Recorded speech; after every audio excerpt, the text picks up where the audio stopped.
이 곧 이 말씀이니라. 아멘. 오늘 청소년부와 함께하는 금요기도에 온 가족이 함께 모여 기도하는 온기 기도회로 오신 여러분들을 환영하고 축복합니다. 우리 옆에 있는 성도님들 보면서 이렇게 인사하도록 하겠습니다. 은혜 많이 받고 갑시다. 사랑스러운 눈빛을 좀 보내면서 한 번 더 인사하겠습니다. 은혜 많이 받고 가겠습니다. 청소년부 친구들 너무 잘하죠? 매주 서도 좋을 것 같아요. 박수가 이쪽에서 나오고 이쪽은 조금 고개를 저어야 되는데 오히려 이쪽에서 좋아하는 것 같습니다. 성도님들의 격려와 기도로 많이 성장하고 또 믿음으로도 성장하고 하는 모습을 보면서 참 감격스러울 때가 많습니다. 오늘 사실 이 모습은 저도 한 번도 보지 못한 모습이거든요. 이렇게 뛰고 뭐 소리를 지르고 이게 청소년부 예배선 뭐 많이 봤을 거라고 생각하시겠지만 한 번도 보지 못한 모습입니다. 그래서 아마 이번 주일날 서로 어색할 것 같아요. 만나면 그 가족의 새로운 모습 보면 좀 어색한 거 있잖아요. 그래서 되게 어색하고 또 감사합니다. 계속해서 좀 격려해 주시고 기도해 주시면 감사하겠습니다. 오늘 말씀 제목은 복세 말살입니다. 혹시 아십니까? 성도님들?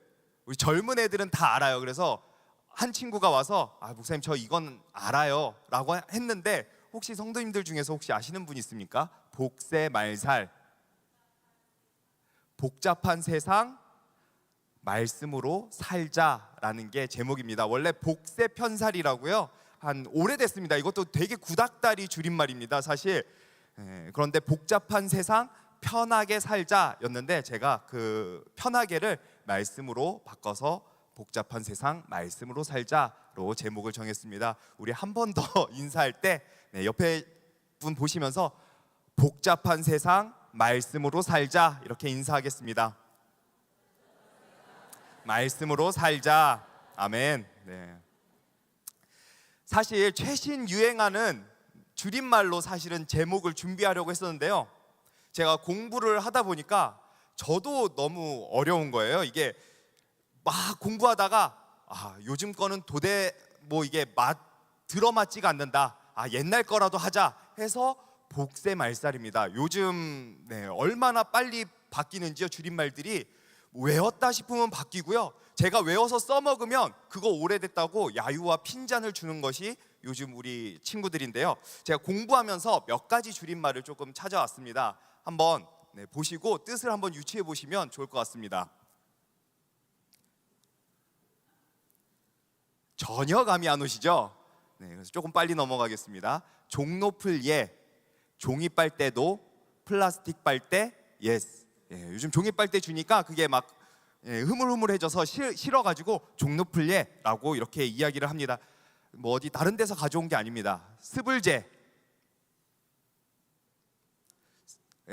바로 나오죠. 스스로 불러온 재앙이라는 뜻입니다. 분조카.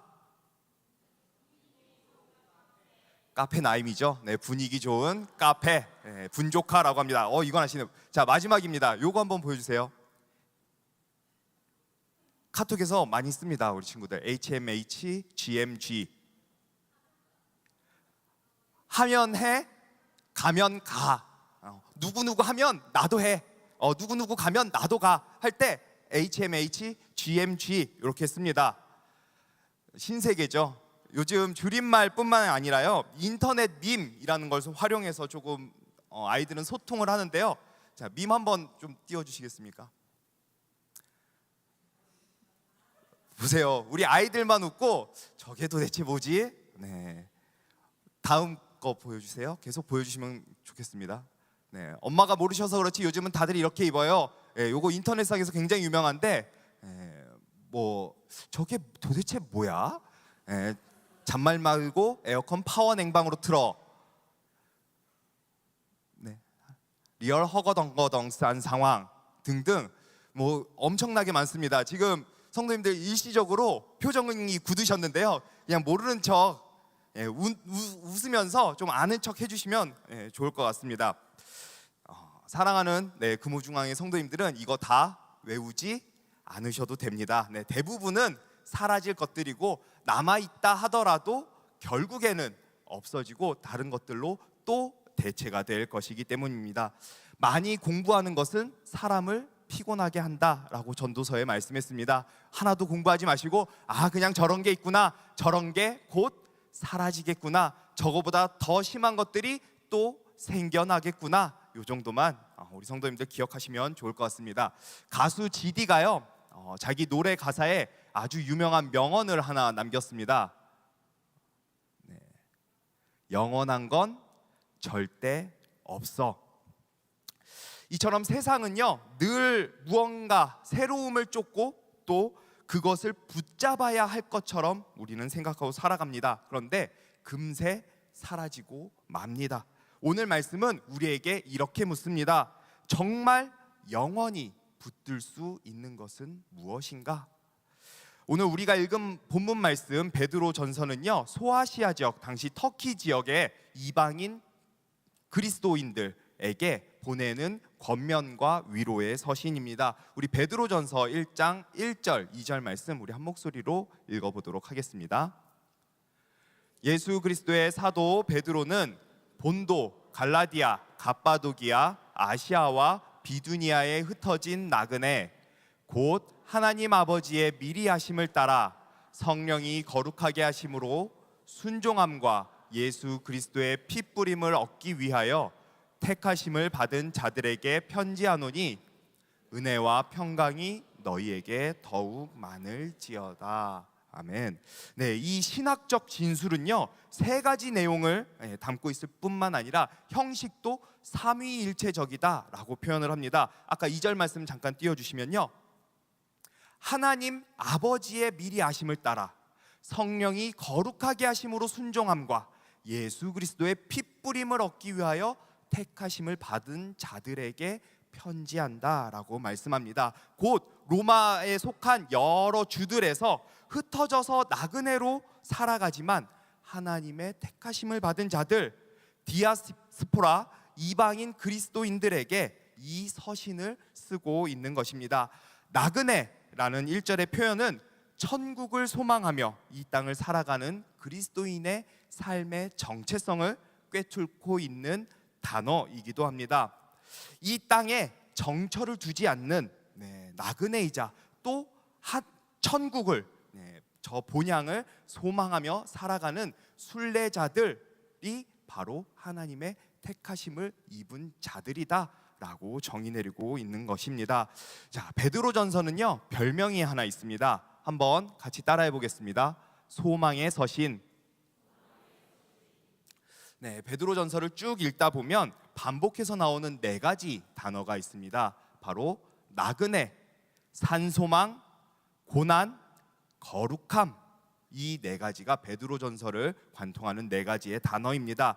우리가 사는 삶, 내가 살아가고 있는 이 땅에서의 삶은 나그네의 삶입니다. 그래서 하늘을 본향에 두고 있지만 이 땅에서 정처 없이 정처를 두지 않고 살아가는 것이 우리네 인생인데, 하나님을 믿지 않는 사람들의 욕심과 탐심 등으로 인하여 우리는 또 우리 각자의 욕심과 탐심으로 인하여 우리는 고난을 종종 겪곤 합니다. 그 고난을 겪을 때에 산 소망이신 예수 그리스도, 저 하늘나라, 저 본향 예수 그리스도의 재림을 소망하며 또 그 소망을 붙들고 거룩함을 지키는 것, 이것이 바로 베드로전서가 우리에게 하는 말씀입니다. 자, 소아시아 지역에 있던 이 이방인 그리스도인들은요 믿음을 지키기가 쉽지 않은 환경에 처해 있었습니다. 당시 기독교는요 새로운 미신, 새롭고 위험한 미신이라는 평가를 받았고요, 기독교인들 대부분은 로마 사람들한테 무신론자라는 평가를 받았다고 합니다. 누구보다 예수 그리스도를 믿는데 왜 무신론자라는 평가를 받았을까요? 그리스도인들은 전통 그 로마 신전 제사에 참여하지 않았기 때문입니다. 로마에는요 길드 상인 연합이라고 해서 상인들의 조합이 있었습니다. 그래서 단순히 뭐 거래 정도가 아니라 그들과 함께 먹고 함께 식사 자리를 가지고 함께 경제 공동체를 만들어가면서 또 사회생활까지 같이 하는 그런 종합적인 종교, 사회 뭐 여러 가지가 얽혀 있는 그런 그룹이 바로 길드라는 그룹입니다. 그래서 이 길드 회원들은요, 정기적으로 모여서 밥을 먹고요, 정기적으로 제사를 드리고요, 정기적으로 사람끼리 교제하면서 그들의 필요를 알아봐주고 그들이 필요한 것들, 뭐 필요한 직장이나 일자리들을 알려주고 또 서로 이렇게 권면했다고 합니다. 길드에 참여하지 않거나 이 우상신에게 절하지 않고 예배하지 않는 사람들은 사회적으로, 종교적으로, 경제적으로 핍박과 어려움을 당할 수밖에 없는 그런 처지에 있던 사람들입니다. 그러니 우상 숭배가 단순히 절하고 뭐 음식 안 먹고 이 정도의 수준이 아니라 그들의 삶을 위협하는, 그들이 먹을 것이 없고 그들이 일자리가 없고 그들이 누구와도 관계할 수 없는 그런 치명적인 상황이 바로 우상 숭배를 거절하는 것에 대한 답이었습니다. 그 고대 로마 역사학자 타키투스는요, 비기독교인인데 그 기독교인들이 제국에 충성 의무를 다하지 않아서 이런 핍박을 받았다라고도 기록을 합니다. 무슨 이야기냐? 당시에는 헤르메스, 제우스, 황제 등을 숭배하면서 제사를 지내는데 그것들에게 절하지 않으니까 이 기독교인들은 황제를 무시한다, 황제를 섬기지 않는구나, 이것들 뭔가 국가에 대해서 혹은 전복의 위험을 가지고 있는, 국가를 사랑하지 않는, 국가에 충성하지 않는 그런 아주 못된 사람들이다 라고 평가를 내렸다라고 또 타키투스는 기록하고 있습니다. 그래서 이런 시련, 이런 고난이 계속되니까요, 이방인 그리스도인들이 어떻게 했냐면요, 옛날 삶으로 돌아가기 시작했습니다. 다시 우상을 숭배하고 다시 신전의 제사에 제사를 드리고 먹을 것을 먹고 교제에 참여하기 시작했습니다. 예수님을 믿어도 경제적으로 더 궁핍해지고 사회적으로 고립되고 차별받고 국가에 대한 불충성이라는 명목으로 순교를 당하는 사람들까지 나타나니까 그들이 선택한 방법은 다시 예전에 자신들의 삶, 자신들의 믿음으로 돌아가게 되고 만 것입니다. 옛날 허랑방탕했던 그 삶이 자신을 살리지 못한다는 걸 너무나도 잘 알아요. 왜냐? 예수 그리스도를 믿고 믿음으로 고백을 했는데도 그들의 삶의 현실이 이렇게 팍팍하고 무섭게 다가오니까 그들은 다시 예수 그리스도를 버리고 그들의 삶을 쫓아갔다라고 하는 것입니다. 그래서 베드로 사도는요, 오늘 자신이 보낸 편지에서 이렇게 말씀합니다. 오늘 본문 말씀 24절 말씀인데 우리 한 목소리로 또 읽어보도록 하겠습니다. 시작.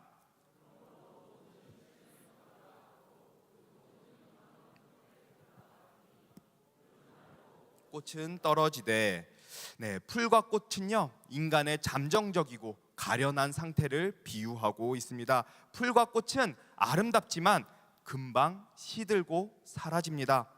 최강대국이라는 칭호도, 돈도, 부도, 뭐 명예도, 권력도, 성공도, 환경도, 우리의 감정이나 유행들도 모두 사라지고 시든다라는 것이 바로 오늘 본문의 말씀입니다. 결국에는 모두 마르고 시든다. 하나님께서는 이 세상에서 우리들에게 가장 기대하는 바가 한 가지 있습니다. 바로 인간은 아무것도 아니라는 사실입니다. 인간의 육체는 풀과 같고 인간이 추구하는 영광은 풀의 꽃과 같음을 하나님께서는 알기를 원하십니다. 우리가 붙잡고 소망하고 갈망하고 추구하는 그 모든 것들이 보기에는 참 아름다운데 곧 시들고 곧 마른다는 그 한 가지 사실입니다. 오늘 본문 말씀은 이사야서를 사실 인용한 말씀입니다. 이사야서 40장 6절에서 8절 말씀을 인용한 말씀인데요, 과거 바벨론에 이스라엘이 포로로 잡혀갔다가 다시 귀환하면서 귀환을 예언하면서 외쳤던 복음의 말씀인데요, 이스라엘 백성들을 위로하라라는 명목으로 이렇게 외쳤던 말씀인데 우리 이사야 40장 6절, 7절의 말씀 또 한 목소리로 읽어보도록 하겠습니다. 시작.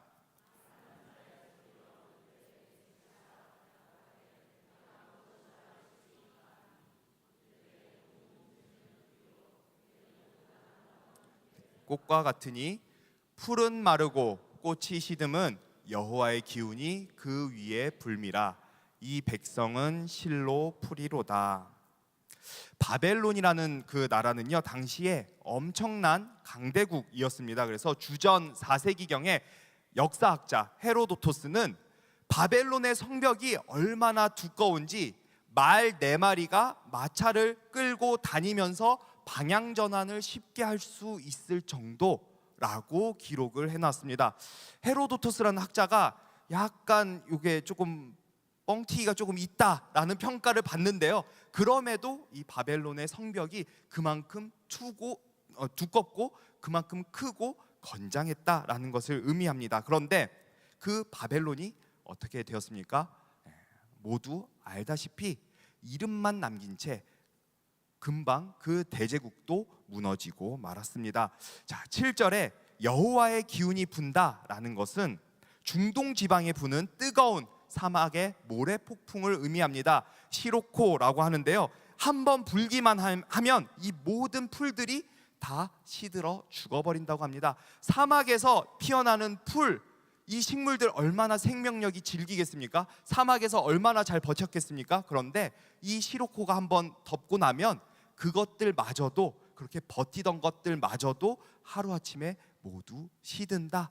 여호와의 기운이 불면 우리의 인생도, 우리의 영광도, 우리의 자랑도 모두 이렇게 덮이고 시들고 마를 수밖에 없다라는 사실입니다.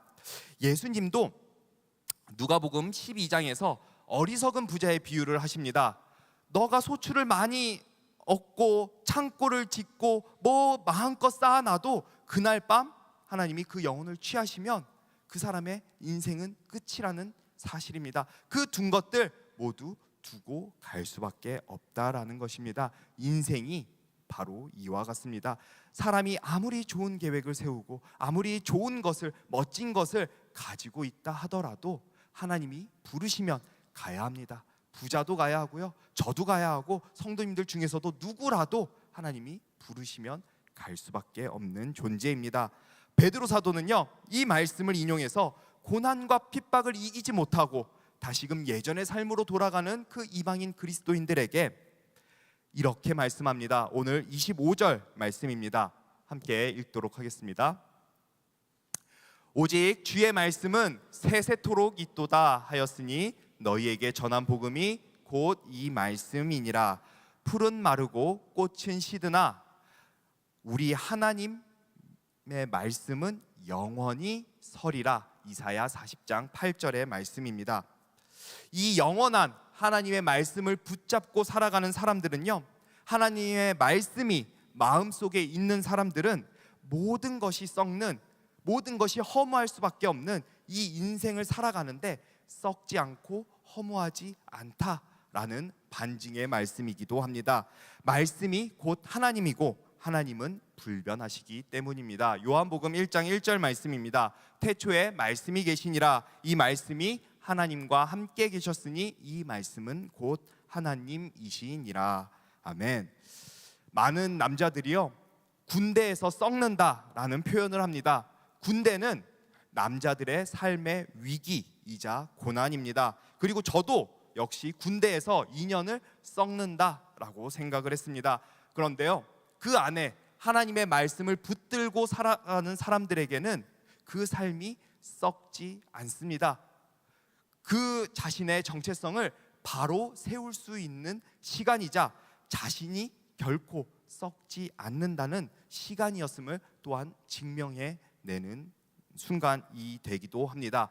어떤 사람들은요, 병원에서 몇 년 입원하면서 아우 내가 병원에서 썩는다라고 또한 표현을 합니다. 그런데 하나님의 말씀을 품고 살아가는 사람들은 병원에서도 썩지 않습니다. 병상에서 오히려 가장 멋지고 아름다운 삶을 살아갈 수 있습니다. 말씀을 통해서 여전히 살리시고 치료하시는 하나님을 경험하게 됩니다. 치료하시는 하나님을 경험하고 또한 그 치료하실 것을 기대하며 소망을 품고 살아가기 때문입니다. 어떤 사람들은요, 재수, 삼수하면서 시험 준비하느라, 취업 준비하느라 내 청춘이 썩고 있다라고 표현을 합니다. 만족스럽지 않은 직장에서 황금 같은 시간을 보내고 있노라 이야기하면서 직장에서 썩고 있다라고 이야기합니다. 어떤 분들은요, 자녀 양육하면서 집안일 하면서 아유 내 인생 내 청춘 여기서 썩네 라고 표현하기도 합니다.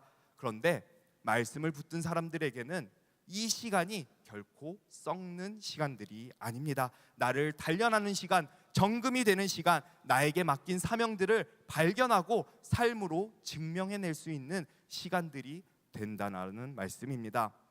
사도 바울은요, 감옥에 오래 갇혀 있어야만 했습니다. 하나님의 복음을 전해야 할 복음 전도자가 감옥에 갇혔으니 얼마나 답답했겠습니까? 그런데 바울은 오히려 감옥 안에서 더 큰 은혜를 체험했고 복음을 전했습니다.